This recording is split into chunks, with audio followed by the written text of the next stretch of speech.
সাঁইথিয়ার পর এবার সিউড়ির কুকুরডি গ্রামে বাড়িতে থাকা বোমা বিস্ফোরণে উড়ল মাটির বাড়ির টিনের ছাউনি।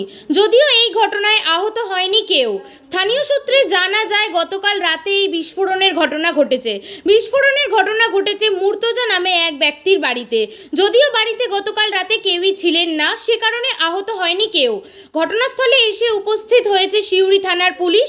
তদন্ত শুরু করেছে পুলিশ কিভাবে ঘটল এই বিস্ফোরণ। যদিও বাড়ির মালিক অন্য কোথাও লুকিয়ে রয়েছে বলে মনে করা হচ্ছে, তার খোঁজ এখনো পাওয়া যায়নি। আপনাদের ওই কুকুরডি অঞ্চলে একটি বাড়িতে বিস্ফোরণ ঘটনা ঘটেছে এবং সেখানে বোমা মজুদ থাকারও একটি অভিযোগ হচ্ছে, কি বলবেন? শুনুন, আমি একটা কথা বলি। বর্তমানে আমার অঞ্চলে এখন কিন্তু কোনোরকম কোনো অশান্তি দূর ঝামেলা একদমই নাই বলে বলা চলে।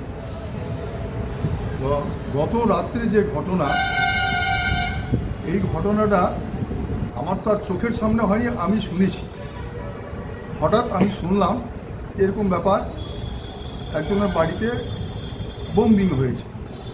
তো আমি তখন জিজ্ঞাসা করলাম কার বাড়িতে। তো যার নাম করলো সে ছেলেটা কিন্তু আমি জানি যে ভালো ছেলে। এই ছেলে মারামারি, মারদাঙ্গা, উচ্ছৃঙ্খল বিশৃঙ্খল জীবনযাপন তার নয়। কিন্তু সে একটা কর্মজীবন, সে মোটামুটি চাষ করে এবং টোটো চালায়।